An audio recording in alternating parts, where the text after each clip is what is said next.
At the end of the day, the medical bills ended up being like over $1 million. Being 17 years old and basically being told like you're never going to walk again. I'm actually getting a degree in neuroscience, and I want to take that and get my PhD in spinal cord injury recovery.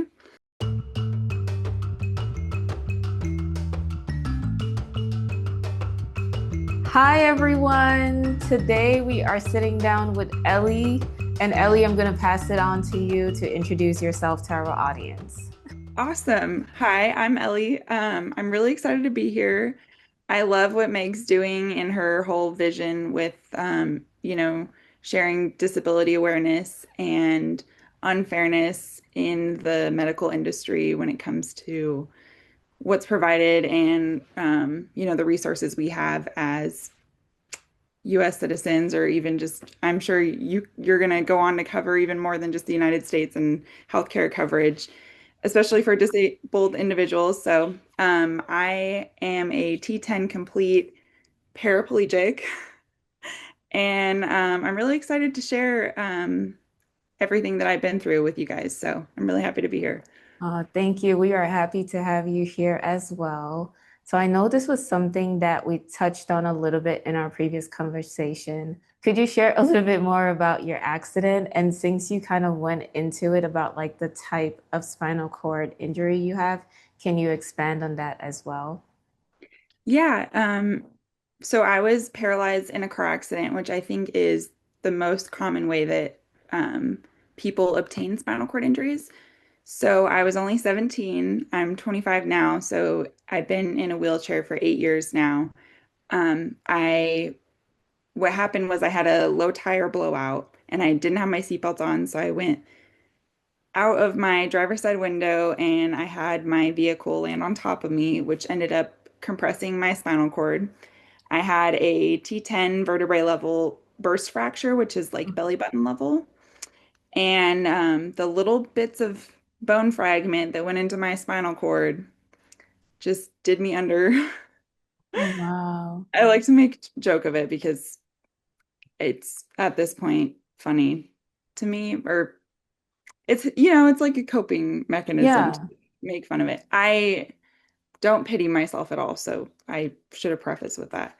But it was a life-changing experience to say the least.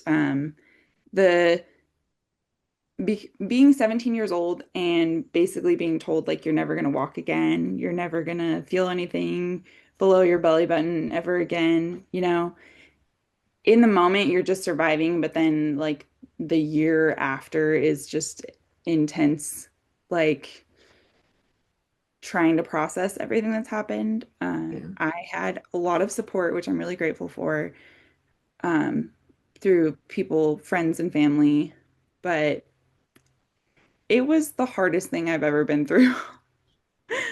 I I can only imagine. Like I remember like in our previous conversation, one thing that you shared about was that you're so happy to be here and you're so happy for the life you have. But then like it doesn't change the fact that sometimes you still grieve the life you thought you were going to have. Yeah, that's so real. And I think as happy as I am to be here today and grateful because the car accident was very severe. And on top of obtaining a spinal cord injury, I had a brain injury. I had broken bones and a collapsed lung. And it was just like I was fighting for my life so the not walking again part was kind of irrelevant in the moment because I was just trying to survive, like they Yeah. weren't sure if I was going to make it from all the blood loss and everything. So when the doctor said I wasn't going to walk again, it was like I wasn't processing it at that time. Okay. But now that I'm, many years out and I look back on it, I'm grateful that I survived.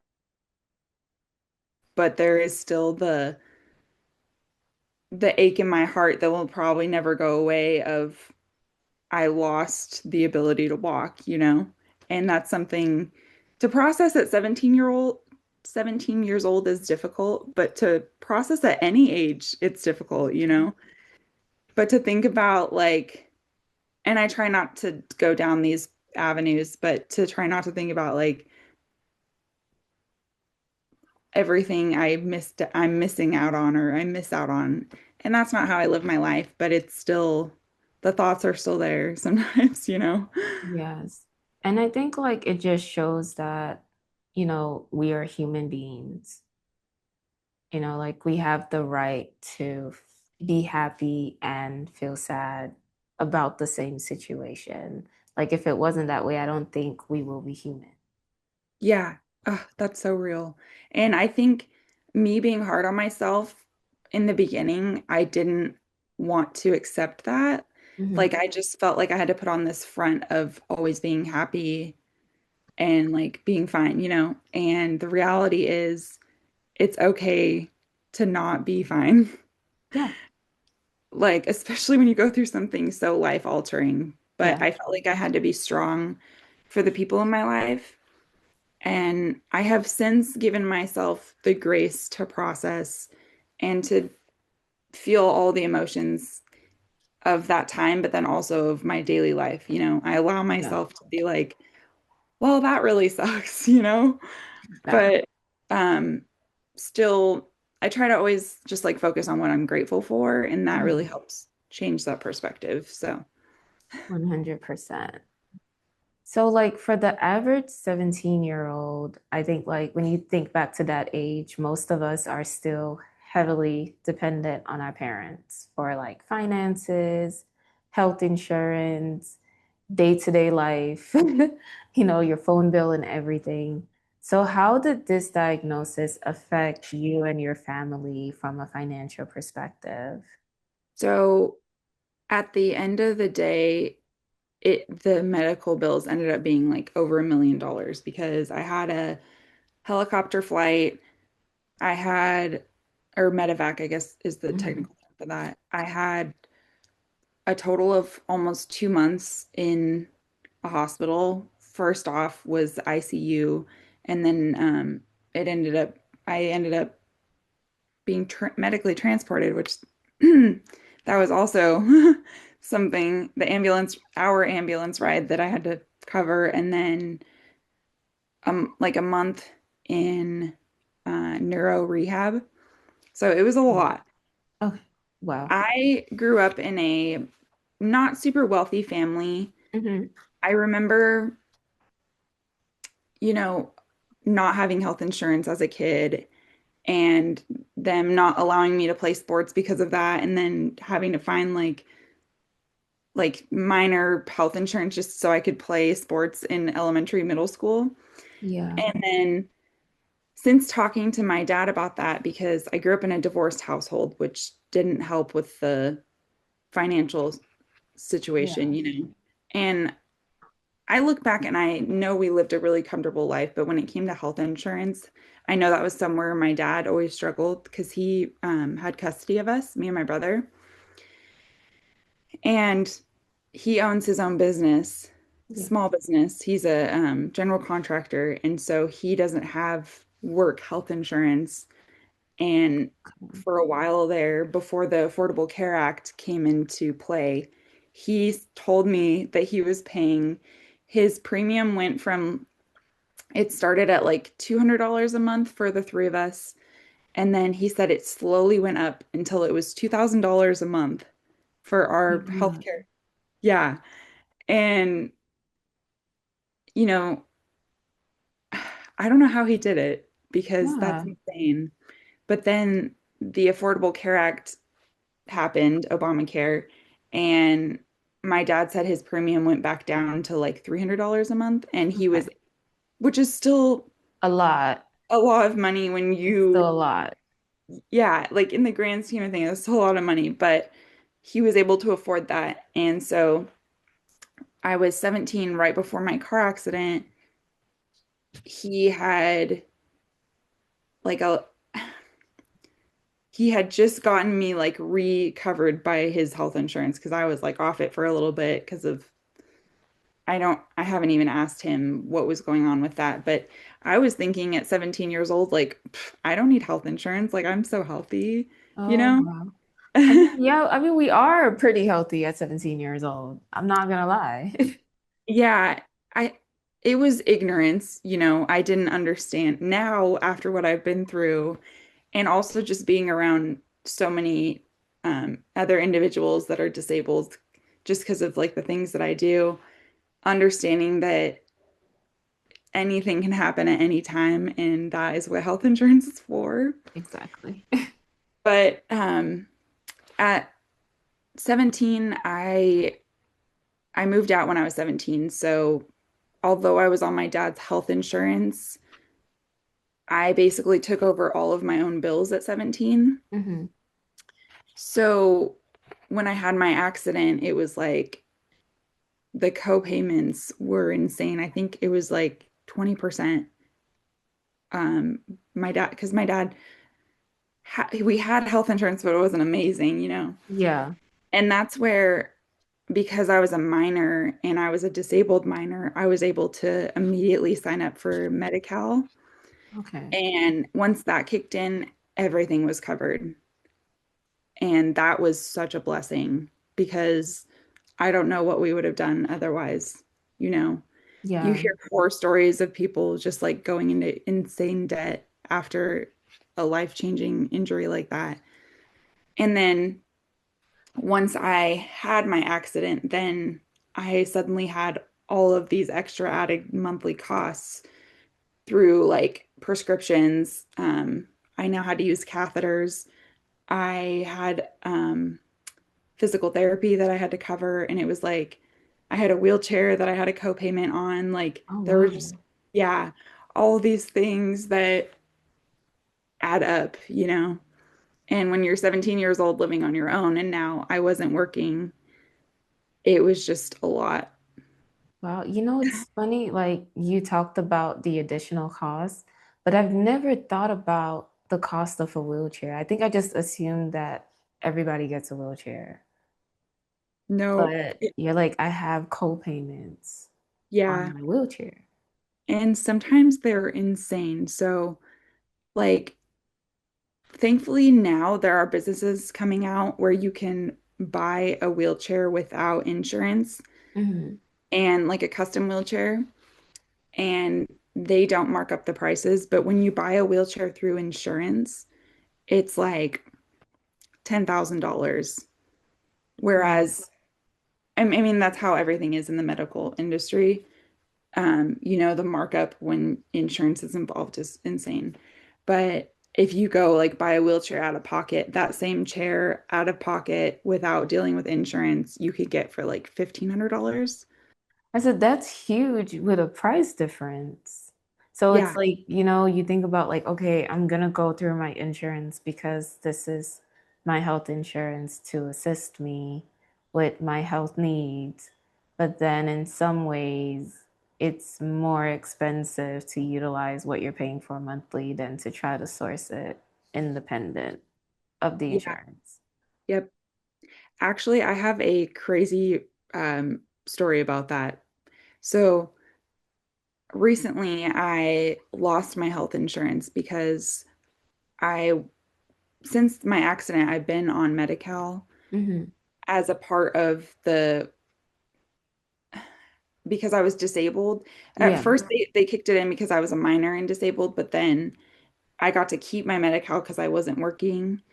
And then once I started working again, I was able to also keep my Medi-Cal because they have this program called the Working Disabled Program, where Okay. you can make only a certain amount of money and they'll allow a disabled individual trying to come off of the SSI to keep their Medi-Cal. Okay. Because, because as a disabled individual, you usually have a lot of out-of-pocket costs. Yes. So for me, it almost wouldn't have been worth it to come off of SSI and start working again Hmm. because of the loss of my Additional health. costs. Yeah, because of the loss of my health insurance. So then being able to keep that was something that was helpful because again, I don't have any education, so any job I get is going to be around minimum wage. So minimum wage job out of out of pocket medical expenses like being able to keep my health insurance was the only reason I was able to even go back into working. And it took me a while to start working again, also because being disabled is incredibly difficult day-to-day life. So it took a couple years for me to just like learn how to live again. Yeah. But recently, this year, actually, Medi-Cal or Social Security, Social Services, sorry, reviewed my Medi-Cal case as they do every year, and someone forgot to put that I was a part of the working disabled program. So they kicked me off of my Medi-Cal, and one of the things that I pay for monthly is my catheters. So I went to order my catheters and I didn't have health insurance. So it was like immediately I was qualified for Covered California, which is the Affordable Care Act. Yeah. And so I applied for that, and then I was able to pay $300 a month for like Blue Shield plan, and that's what I could afford. With my Blue Shield plan, so normally my catheters are 100% covered under Medi-Cal. Yeah. With my Blue Shield plan, my copay was $1,600 monthly. And I was on the phone with the lady, and she was so kind and obviously deals with this on the daily because that's her job. Yeah. And she was like, I'm going to email you some links to some websites where you can just buy out-of-pocket catheters and you don't need a prescription. You can just buy them out of pocket. And she's like, it will be immensely cheaper than using your insurance. Wow. So now I pay out of pocket and it's around $400 a month. Oh my God. But yeah, $1,600 with my health insurance. So at that point, I was like, why do I even have health insurance? I mean, obviously, Yeah. but sometimes from what I'm learning through this whole experience of losing my my Medi-Cal is that it is cheaper to pay just out of pocket rather than pay your copay, which is And crazy. like what you're talking about is something that in a lot of research, like with health disparities research, you see a lot of information about the young adult patient population, especially those who had like life-changing diagnosis while they were minors. And then like the reality of the challenges as they transition to become adults. Because there's so many reasons why you face those child like you're at a higher risk of experiencing like financial toxicity in healthcare. It could be just attributed to the fact that, like you were explaining, once you become a certain age, you're no longer qualified for certain government or state resources. Sometimes just thinking about you also being an adult, like one thing you pointed out was that you didn't complete your like get like a grad like a university. Like you didn't go to university and get that formal education. So that limits the jobs that you can apply for, getting into the workforce. And then you think about how many other like people similar to you have had life-changing diagnosis where their primary focus in life was surviving. Yep. And then now they're becoming an adult and they don't get the benefits they had when they were minors. But then if you just say like, hey, go into the workforce, like working a minimum wage job is not gonna afford your medical expenses. Yep. It's not gonna afford your lifestyle. It's not gonna afford your ability to show up and do better or work towards like getting off government assistance or things like that. And so I think like this just really highlights so much of what I read. Like I have read in articles about just the challenges, and it's multi-layered from what I can see. Yeah. No, there's so much to that. Like even the fact that as a disabled individual, your everyday living expenses on a minimum wage Yeah. income is just, I mean, like you were saying, like it's just honestly, it's impossible for me. If I was making minimum wage, I would not be able to afford my my living expenses on top of my health insurance, on top of my having to pay out of pocket for my supplies. So I don't know what people would do in that situation. And then, yeah, there is government assistance that is based off your income, whatever, but those programs take time to come into Um, effect.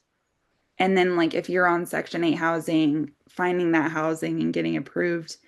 And when you're disabled and don't have housing, that's one of the reasons why the homeless problem is so bad. And you see so many individuals that are disabled that are homeless because the added expenses and everything is just, it's really sad, honestly, and um, scary being disabled. Like you were touching a little bit on like having a low income job, yeah. minimum wage job being difficult because of income. But then for me, it's like also scary because there's some things that I just physically cannot do. And, Yeah. applying for jobs is so intimidating and so scary. I remember, when I first decided to go back to work where I felt like I could manage my disability and have a full-time job, it was nerve-wracking because it's like, is the workplace accessible? Am I going to be discriminated Mm, against? that's true. And also, am I going to be able to do my job? Because the physical limitation is real, And then is there going to be an accessible bathroom in the office or wherever I end up working? It's Oh like, my God. So it's it's like there are scary. boundaries and layers upon layers that honestly, even with you saying it now, like I haven't even thought that far, right? But when you think about it, it's like, is the workplace accessible? Can she get in through the door every day to go to work? Even if it was like, oh, you were working at like the cash register, is it accessible to you being in a wheelchair to be able to work at a cash register? Because a Yeah. lot of jobs that we work at, we're standing. Yep. So then it's like, okay, all those standing jobs, maybe not. And then you think of entry level minimum wage jobs, like what is the criteria for those jobs? And is it actually accessible? Most of the time, it's not. Wow. Yeah. I remember I applied for a job as an executive director for a nonprofit, Yeah. and I got a phone call and they're like, yeah, we want to hire you. The only stipulation is you have to be able to fit in the office door. And I remember just being like, they were kind of being funny, but they were also being real. Like, there's a possibility that my wheelchair wouldn't fit through the office door. Oh, wow. And I remember just being like,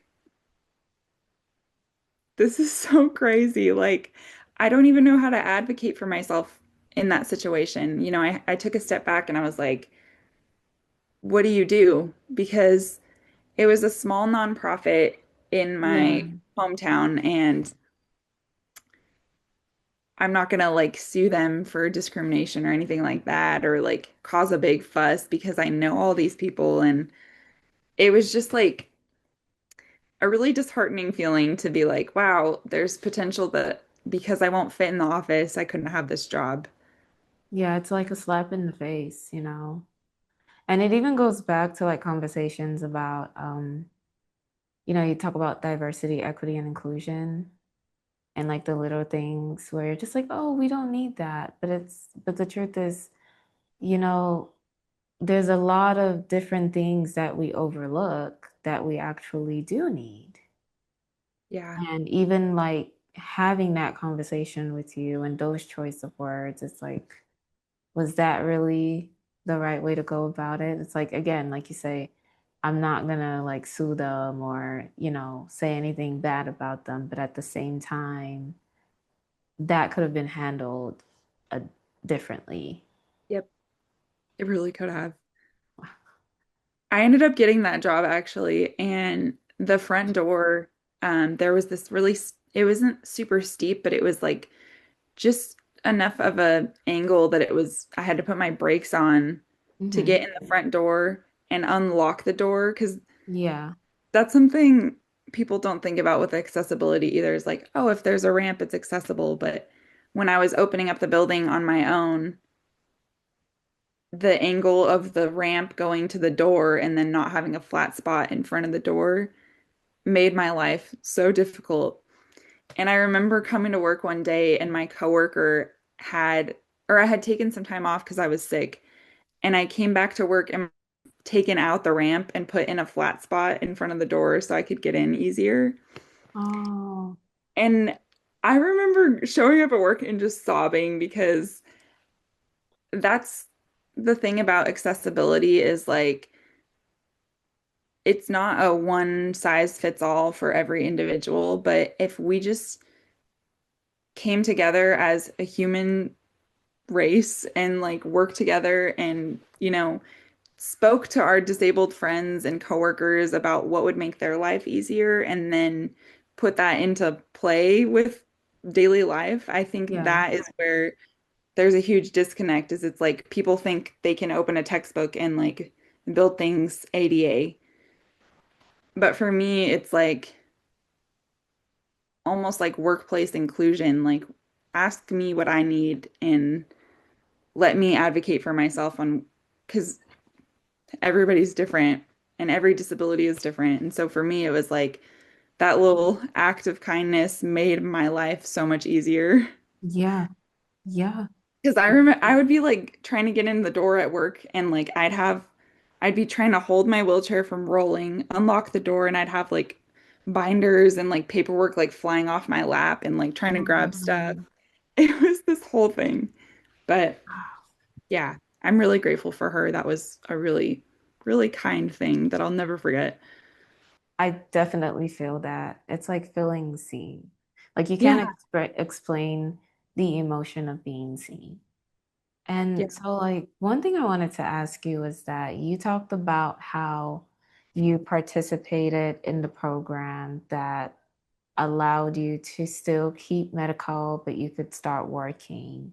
So, in your state of California, like, what is the income that you need to, like, what's the maximum income you can have to still get, like, your state benefits? I don't know that number off the top of my head, Okay. but I want to say it's low.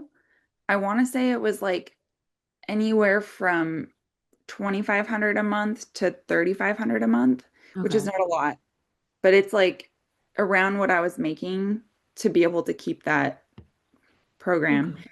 It's like an amount of money where you're like, yeah, I can afford living, but I think the state did a good job on picking the number that they did because I was like, I make enough money where I can live, but if I had my health insurance and medical expenses on top of it, I wouldn't be able to live. So Yeah. it felt like a happy medium. Okay, Yeah. that's definitely good. Because I Yeah. know like it varies from state to state, and some Yeah. states it's a whole lot less. Yeah. And the cost of living in California is obviously crazy too Hmm. compared to other states, but Yeah, I felt like it was a fair amount. So that's definitely a good number. Because there's some people who's like that's what they take home monthly, you know, with like their regular job and living and taking care of themselves without like a disability or anything like that obstructing them from yeah, living a normal life.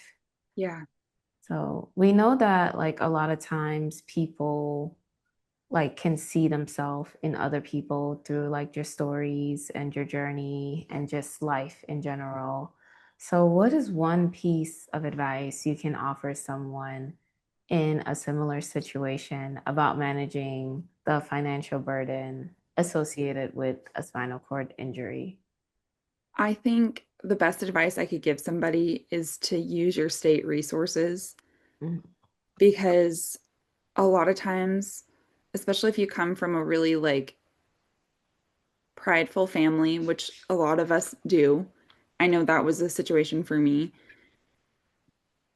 You think, you'll just take on the burden by yourself. And the reality is the state resources are there for a reason and you should use them. That's why we all pay into these programs. We pay into EDD. It comes out of our paycheck. We pay into Social Security. It's to help each other out, in Mhm. these situations that we don't see coming. So, um, Medi-Cal, having Medi-Cal changed my life because I didn't have to stress about surviving, having the supplies to survive. I can't I can't live without my medication and my supplies. I literally can't. I will die. And so can't live without my wheelchair either. Yeah. So Medi-Cal covering those expenses made it where I could actually live my life. And I'm so grateful for that. So that and low income state disability I was a part of when I was first injured before I started working again. That also allowed me to learn how to live again after becoming disabled. Um, Food stamps, even when I was living on my own, my health insurance and I had money for food, that I couldn't have done it without that. Having that stress gone, it's worth everything when you're disabled to not have to stress about surviving and living. Wow. Thank you for that. And how did you get in contact with all of those resources? I had a caseworker, which is really, I don't know if that's like a standard, but when I became disabled, especially because I was a minor, they assigned me a caseworker from the hospital Mhm. that helped me sign up for these programs and made sure that I was going to be okay once I got discharged to go home. I want to say that's the standard, at least in California, and I can't imagine it not being the standard elsewhere, but um, God bless that caseworker because she really set me up to go home and like thrive as much as I could now being newly disabled. Wow, that's amazing. So Social you- workers and caseworkers are incredible people. they are, and they need to be paid more, by the Yeah, way.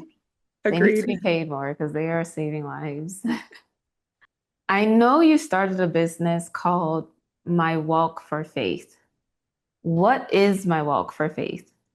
My walk for faith was my way of sharing with essentially my followers on social media all of the questions I get asked on the daily of how I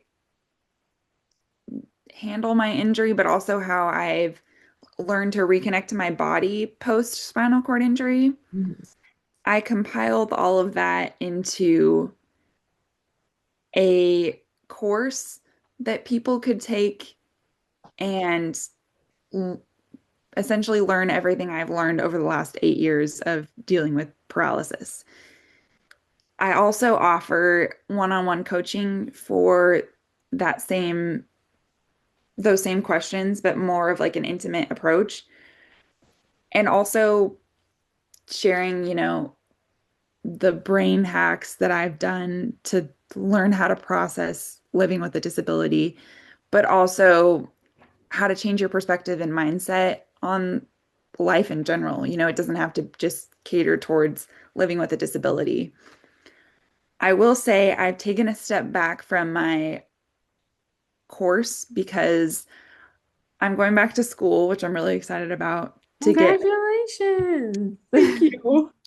Honestly, talking to individuals like you inspires me even more to want to just get that degree because I just admire you and your knowledge and the way that you carry yourself so much. Oh, Like wow. I want that knowledge so bad. I crave it so bad. And I've honestly from a very young age always wanted a college degree and my disability unfortunately got in the way of that. I was actually going to college when I had my car accident. Oh, wow. Yeah, so I'm really excited. I'm actually getting a degree in neuroscience, and I want to take that and get my PhD in spinal cord injury recovery to keep researching it because this as much as, some people maybe would want to run away from their disability, I really just want to keep learning about it. And I don't want to say finding a cure, although that would be my goal because it's so crazy that there isn't a cure. Yeah. I just want to keep learning about it. And I feel like that's the path that God has given me is to, I feel really called to do that. So that's what I'm doing. And I want to pour that back into my course and the people that follow me, and keep sharing everything I learned because the brain is so intricate and the spinal Hmm. cord is so intricate. And like, I don't know. I'm really excited to keep learning and be able to pour that back into my business. Wow, that is amazing. Congratulations, Ellie. Thank And you. just listening to you talk, like something that came to my mind is just, I think like a part of healthcare that is often overlooked until you're in the situation is survivorship care, right? So we talk a lot about like the acute management, saving your life, getting you through the hospital. Mm, But then the conversation that is not had a lot is survivorship. mm, What is the reality of life after acute management? What yeah. is the reality of life when you're trying to go back to your normal and it's no longer normal? What is your community? How do you fit back into a world that isn't made for you? And living that when, especially once you've already had like a glimpse of living in the world that was made for you. Yeah. And then now you have to reorient that. So I think that what you're doing is amazing, and going back to school to like study that and getting a PhD, like something that's so beautiful about having a PhD is that it expands your knowledge and it expands your world because you're going to be doing research and interacting with researchers from around the world. Mm, So it shifts your perspective, right? Like the things that you're like right now, a lot of stuff that you know is like America and California. But then you're going to start doing research and you're going to start doing publications. And somebody like you doing that type of research is that you understand the reality of it. Like there are a lot of people who do research that, for example, could do cancer survivorship research, but they've probably never had cancer. They yeah. don't really understand what the challenges are. And not that it's a bad thing. Like you're still pushing like the needle forward for the greater good. But then imagine like how much you can bring to the world with your knowledge, with your experience, and just how much you can teach the world and so many other researchers with your publications and, going to conferences and just educating people about things that we wouldn't even think about on a normal daily basis. Yeah. There is so much strength in that. And I think about when I had my car accident, I was going to school to get a plant science degree because I wanted to work in agriculture. Wow. And I just laugh so much thinking about how that path has changed. And I'm a believer, and I just feel like God has done this to my life. And I think it's so profound because that is such a drastic change in Yeah. degree. I wanted a degree in ag my whole life. And my dad would always Wow. say, he'd always say, "You're so smart. Like, why don't you go to school for something that's gonna like be in the medical field?" And I was like, I Yeah. do not want a degree, anything involving healthcare or the medical field. Like, absolutely not. And now, Wow. yeah, now to think of what drives me is I really just feel called to help people and Yeah. use this knowledge that I have. And I'm so young, still. Yeah. A lot of people get spinal cord injuries older. I don't know. I just feel so called to this. So I'm really excited. Yeah, I'm so excited for you. And I think like it's in alignment with the business you have started. You said that you're not doing the is it the coaching or I'm still doing coaching, but I'm not doing my course. I yeah, took you're it. not doing the course anymore. But I still think like it's just in perfect alignment with that, with helping people, talking with people, and even giving people hope. Like, you're going Yeah. back to school, you're going Yeah. for a PhD. Like, that is huge. You know what I'm Yeah. saying? And then there are going to be people who look at you and be like, if Ellie can do it, I can do it too. I love that. Honestly, I think I might have told you this in our previous conversation, but I also just feel so called to 17-year-old me. And I think about w where my brain was at when I had my injury. And I think about who I needed when I had my injury. And I want to be that person for 17-year-old Ellie. Yeah. And that's kind of what I based my whole business on was what did I need when I was first disabled? And what were the questions I needed answered? And I kind of put that all together, you know? And I still Yeah. try to be that person through social media, you know, in the Hmm. content that I create. I try to have fun with it and I try to make my page very me and Yeah. what I show what I love to do with my life, but also be a resource for individuals who are freshly disabled or even have been disabled for a while. Yeah. And it's so helpful having that community and seeing other people thriving, you know? Yeah. Like nothing beats community, Yeah. nothing at all. And what what have you learned about yourself since you began this journey? Oh God. I learned that I'm a lot stronger than I realized I was. And I think that could be said for anybody. You know, I get told so often that I'm so strong. And one thing I actually get told a lot is somebody will come up to me and say, you know, I don't think I could do it if I were you, which feels so like a backhanded compliment sometimes. Where I'm just like, what are you saying that you would Yeah. that my life is like that terrible? Because it's really not. But just my response to that is always, you know, you're so much stronger than you realize, and it's an incredible the strength that you find when you have to find it and you Yeah. have no other choice. So I'm really proud of myself and everything that I've overcome. And that is something I have learned about myself is that I am incredibly strong. And I've also learned that I can be incredibly clever when it comes to figuring out how to do things. Like when I'm faced with a task that I would look at and think I can't do, Yeah. once once I put my brain to something and I start like scheming, I usually figure it out. And I think that's really cool. It makes my world a lot more inclusive. And that's something I try to share on social media too, is all my weird hacks to overcoming things.